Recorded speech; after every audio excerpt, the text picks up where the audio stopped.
England में कोई culture है नहीं। मैं ऑफेंड नहीं करना चाहती हूँ, लेकिन एक्चुअली भारतीय कल्चर जो इतना ऐतिहासिक है, पौराणिक है, उसे कल्चर बोलते हैं। कल्चर आजकल है नहीं। इंडिया में भी बहुत तेज़ रफ्तार से गुम हो रहा है कल्चर। हम अभी भी है ऑब्वियसली यहाँ पर, लेकिन एक्चुअली इंग्लैंड में देखा जाए तो अब आजकल बस आधुनिकता में सब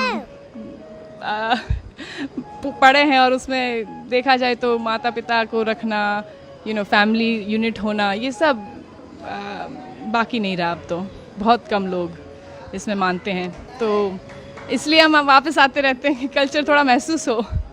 भारत में एक्चुअली आकर ऐसे लगता है कि एक्चुअली अभी भी है कल्चर। सो उसका कोई। आप इंग्लैंड में रहती हैं, ऐसा इस माटी में क्या है, ब्रज की माटी में, जो आपको बार बार खींच लाता है यहाँ पर? पता नहीं, आप बताइए क्या मैजिक है ठाकुर जी की, क्या मतलब अमेजिंग उनकी कृपा है, कुछ न कुछ तो है ही। लेकिन यहाँ पर जैसे हम अलाइव हैं, जान है। बाहर जाकर ये ब्रिज को छोड़कर ही तुरंत जो क्या कहते हैं, इतना हैवीनेस फील होता है। कलयुग का प्रभाव बोल सकते हैं, आधुनिकता का प्रभाव, जो नास्तिकता का प्रभाव है, वो इतना। लॉलीपॉप लेटर उसका प्रभाव बहुत हैवी है। तो इसलिए ब्रज की माटी में ये जो आस्तिकता है, जो हम तपस्या कह सकते, ये उसी के लिए आते हैं कि हमें ठाकुर जी के दर्शन हो और यही संस्कार और सनातन धर्म का महसूस हो, क्योंकि बाहर तो है नहीं। हम लेके जाते हैं जितना हो सके उतना, और ट्राई कर रहे हैं कि जारी रखें हमारे परिवार में और बांटें। वहाँ पर भी हम थोड़ा प्रचार करने में कोशिश करते हैं कि दूसरे को इंकरेज करें कि इसे ना ठुकराएं। हमारा जो एंशिएंट कल्चर है, ये वैदिक कल्चर, उसका देयर इज़ नो कंपैरिजन, उसके लिए कोई क्या कहते हैं सब्स्टिट्यूट नहीं है। हम ये वेस्टर्न कल्चर को अगर फॉलो करते रहेंगे तो बस खाली हो जाएंगे, अंदर से खाली रहेगा।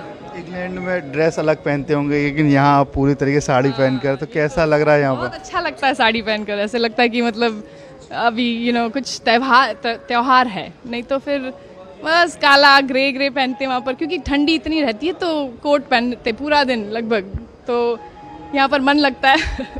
लेकिन वहाँ पर भी हम साड़ी पहनते हैं, और हमारा वैदिक कपड़े पहनते हैं, एक्चुअली साड़ी पहनते रहते हैं, और या स्कर्ट या ऐसे कुछ, जितना हो सके उतना। माथे पे आपने जो चंदन लगा रखा है, वहाँ भी लगाती हैं?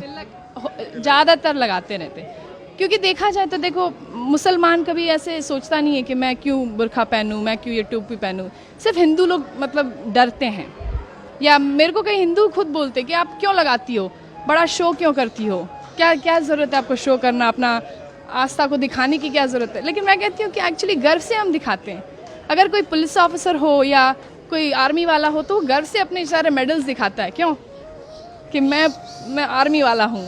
तो हम भगवान के हैं, ये उनका चिन्ह है, उनका मतलब हमने जो समर्पण किया है उनको, ये एक थोड़ा बस हम क्यों ना दिखाएं, गर्व से दिखाएंगे कि हम ठाकुर जी के हैं।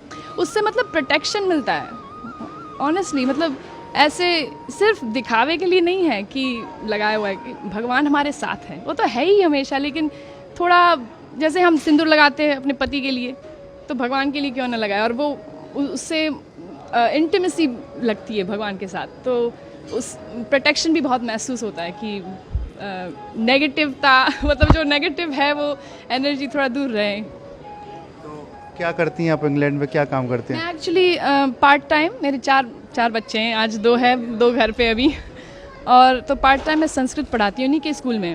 वहाँ पर एक कृष्णा अवंती करके लोकल स्कूल है इंग्लैंड में, और एक्चुअली सरकारी स्कूल है, सरकार पैसे देती है, लेकिन हिंदू फेथ स्कूल है, तो मोस्टली हिंदूज जाते हैं वहाँ पर। और संस्कृत, योगा, सब वेजिटेरियन खाना, 11 एकादशी का खाना होता है वहाँ पर, तो बच्चे लोग वहीं पढ़ते हैं, और मैं वहाँ पर संस्कृत पढ़ाती हूँ उनके प्राइमरी स्कूल में पार्ट टाइम। गीता भागवत भी आप पढ़ती होंगी? बिल्कुल, जितना हो सके उतना। गीता पढ़ते हैं, Bhagavad Gita, Bhagavad Gita, you go to Bhagavad Gita classes every day?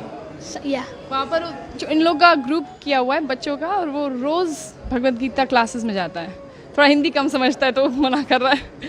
तो कोई आपको भजन या कोई याद है कुछ गा सके? भजन भजन तो आई मीन आज रामनवमी है तो Raghupati Raghav you want to sing with me Rohan? Ramnavami है, श्री राम जी को याद करें। सॉरी हाँ, you want to sing with me? Raghupati Raghav Raja Ram, पतित पावन सीताराम। बोलो रघुपति राघव राजा राम, पतित पावन सीताराम। जय हो। जय हो, हरे कृष्णा। देखिए बात करें इंग्लैंड की, वहाँ बड़ी बड़ी बिल्डिंग है, यहाँ पर सिर्फ धार्मिकता है, तो कुछ अलग लगता है। तो बड़ी बड़ी इमारतें हैं विदेश में, लेकिन उसका क्या फ़ायदा अगर दिल छोटा हो, मन में शांति ना हो, अंदर सुख ना हो, हृदय में मतलब प्रेम ना हो।